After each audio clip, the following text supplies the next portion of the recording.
Estamos aqui novamente. Agora a gente vai conversar um pouquinho sobre notas de valores alterados, chamado de quiálteras. Essas figuras musicais são notas que fogem do padrão de divisão exata. Então, que a gente chamaria na matemática de dízima periódica, certo? Então, dentro da música, quando eu tenho 3 colcheias, com o númerozinho 3 aqui em cima, tá vendo? Elas são ligadas entre si, são chamadas de tercinas, onde no compasso binário, cada grupo desse aqui equivale a um tempo. Então, seria como se eu tivesse a mesma acentuação disso aqui, onde cada grupo de tercinas está valendo igual a 2 semínimas, ou seja, um tempo cada uma. Então, dentro de uma fórmula rítmica, onde eu tenho esse pulso, tá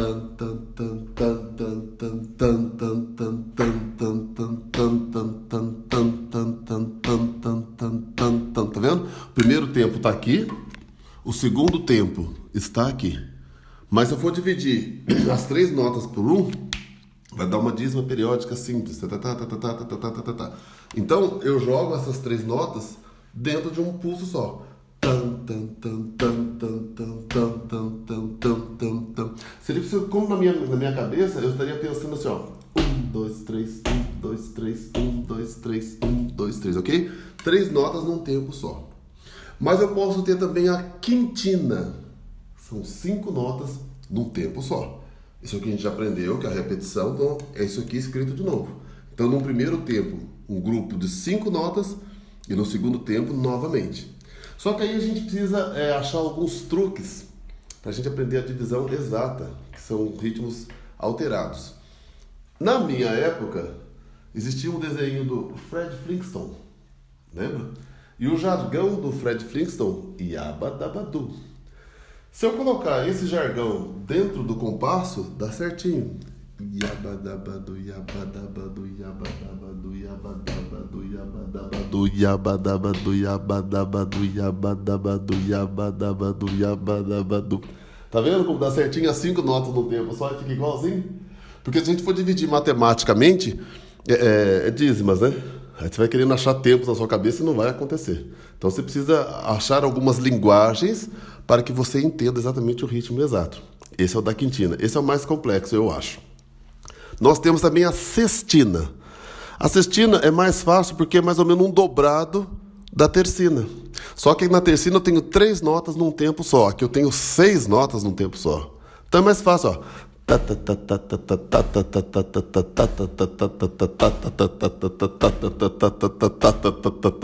Então é mais fácil. A subdivisão é mais fácil de entender. E essa, que é a quiáltera, são 3 notas em 2 tempos. Qual que é a diferença na escrita dela para a tercina? A tercina são colcheias. Observa que elas são ligadas entre si. A quiáltera são semínimas.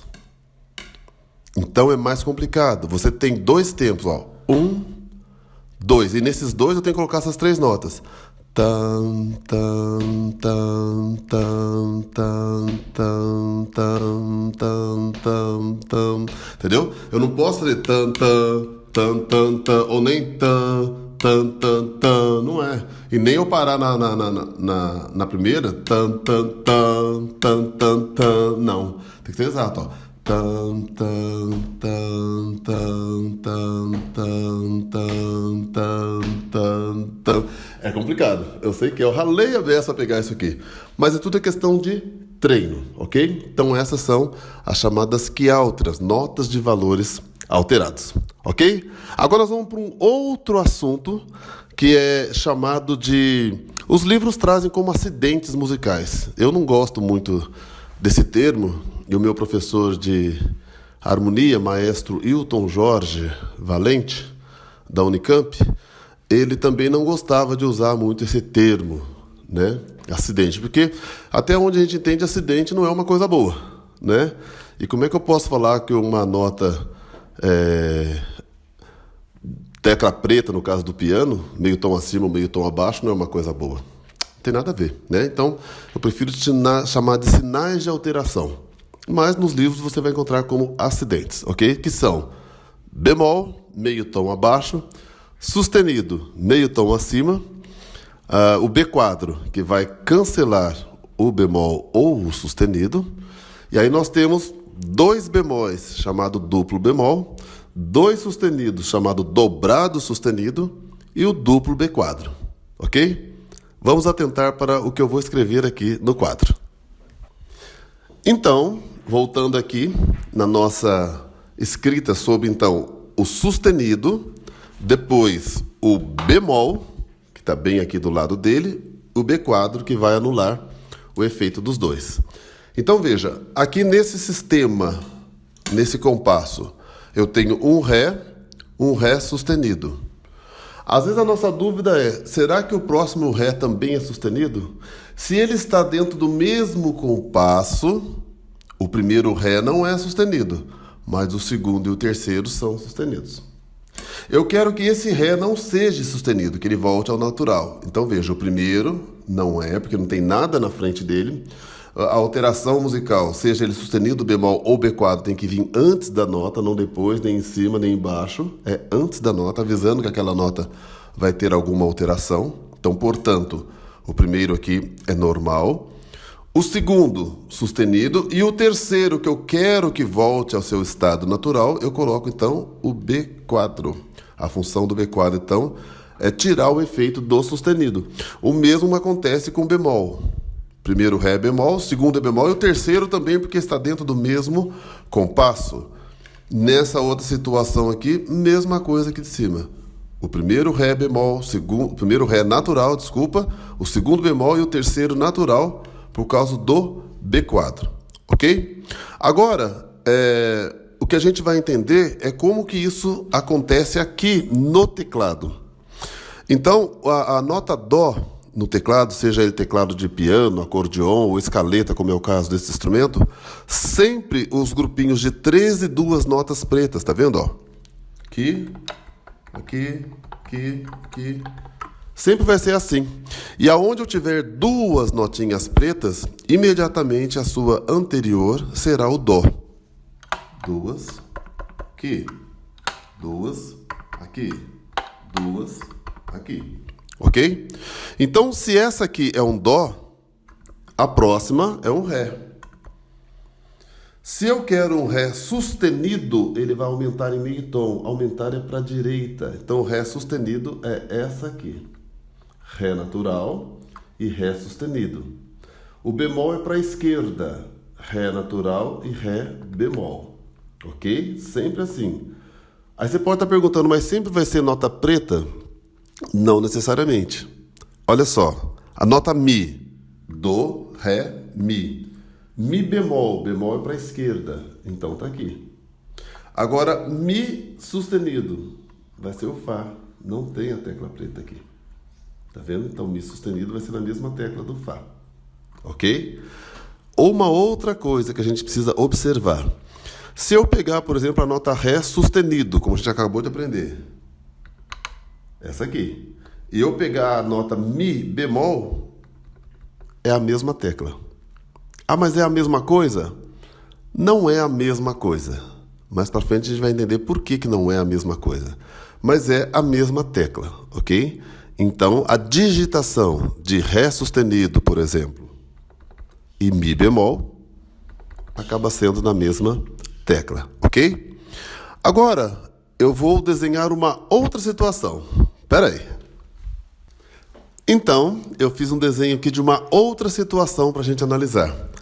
Apareceu aqui, então, o Ré dobrado sustenido. Aqui vai aparecer o Ré dobrado bemol. Veja, a música e matemática está inteiramente ligada, né? Tem um curso que eu dou, vocês vão achar na internet daqui a pouco, sobre a história e os fundamentos da escrita musical, da estrutura musical. E a gente vai ver que foi Pitágoras que desenvolveu a escala musical. Ou seja, a música está diretamente ligada à matemática e à física também, né?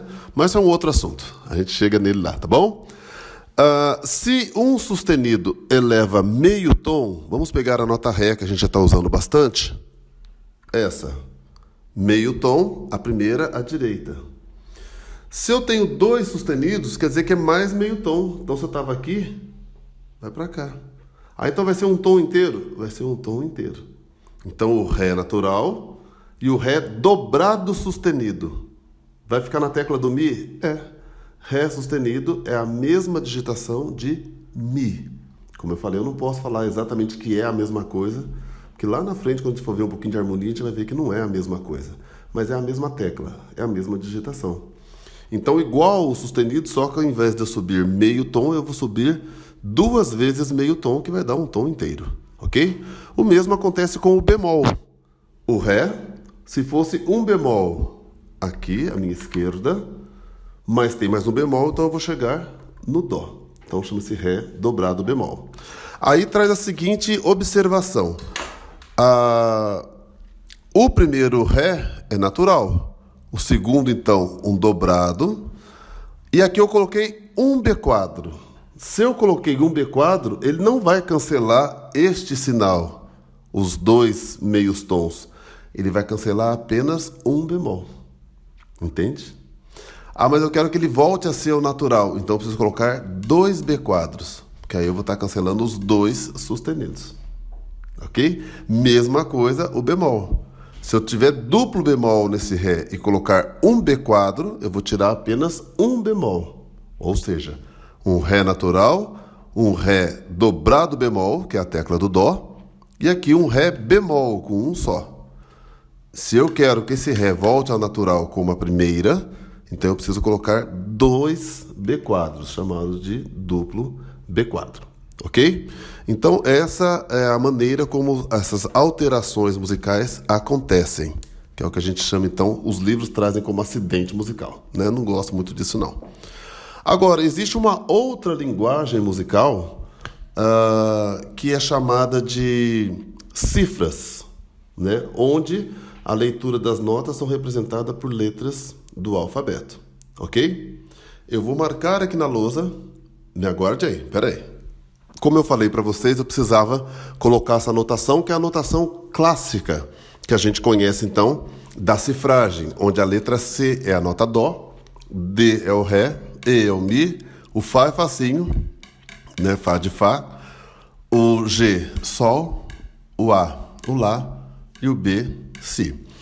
Então, às vezes a pergunta que a gente faz é, se a primeira nota musical é a nota Dó, e a primeira letra do alfabeto é a letra A, por que que o A não está aqui? Ficaria muito mais fácil da gente até memorizar qual letra é de qual nota.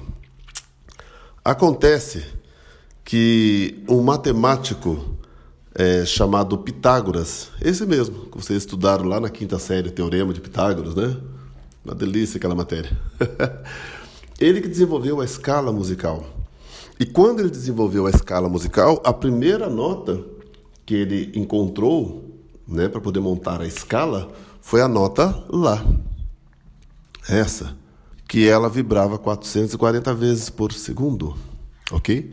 E aí ele pegou metade desse material e descobriu que a proporção deste som para este som era de 1/8.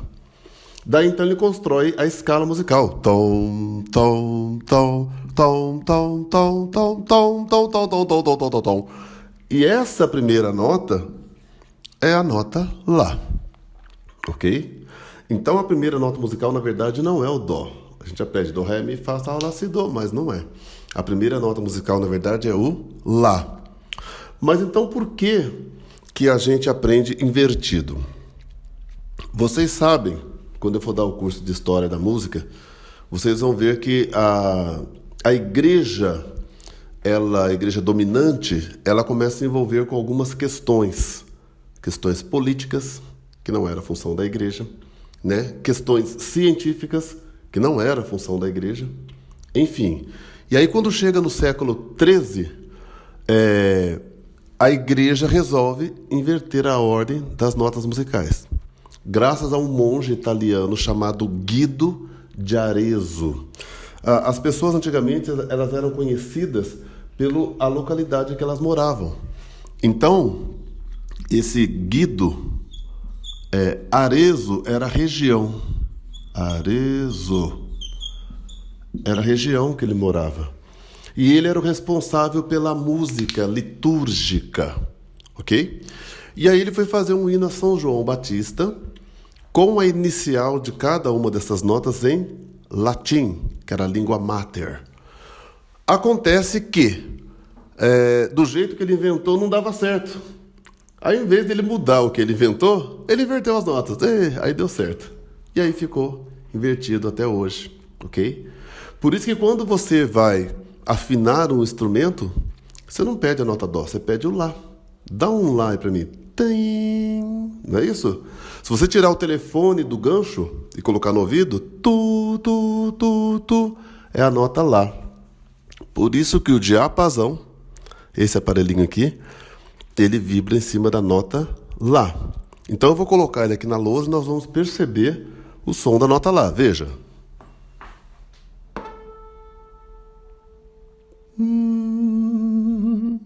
Ok? Esse é o som da nota lá. E aí quando você afina a nota lá, pela nota lá você afina as outras. Se você prestar atenção num concerto, antes do maestro subir para começar a reger a orquestra, existe um primeiro violino que fica ali na frente, chamado Spalla. Esse violino, ele é responsável de conferir a afinação da orquestra antes do maestro. O maestro entra a hora que a orquestra está afinada, ok? Então, o oboé dá o som da nota lá, e aí, então, o Spalla confere no seu violino, e então, por intermédio dele, que toda a orquestra vai conferindo e acertando, se for necessária, a afinação da orquestra. E a hora que está pronto, para, o maestro entra e começa o concerto. Então, a nota perfeita, a primeira nota musical é a nota lá. Esse tipo de leitura a gente usa principalmente no piano popular e no violão.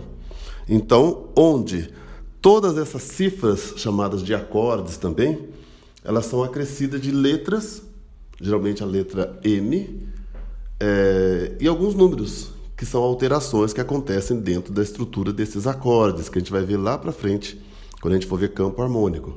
Mas, por exemplo, se eu coloco esta letra, a minha leitura será Dó maior. Se eu coloco um M, a minha leitura é Dó menor. Tá vendo? Se eu colocar, por exemplo, um 7, Dó com sétima, que é um acorde dominante. Depois a gente vai aprender por que ele chama isso. Ok? Mas são alterações. Eu posso colocar, por exemplo, isso. Então é um acorde de Fá com quinta aumentada. Eu posso colocar Fá com quinta aumentada, nona e 13ª. Posso, tá vendo? Mas a raiz está aqui, Fá, né? Maior. Se eu fizer isso aqui, Fá menor com quinta aumentada, nona e 13ª. Então essa é a leitura, ok? E tem outros, né? Quando eu coloco, por exemplo, uma bolinha, Fá diminuto. Esse pode vir assim, ou pode vir escrito Jimmy. É um acorde de Fá diminuto. Depois a gente vai aprender como é que monta esses acordes. Mas só para a gente estar conhecendo, então, a leitura pelas cifras, que são as letras correspondentes a cada nota da escala. Tá bom? Obrigado, gente.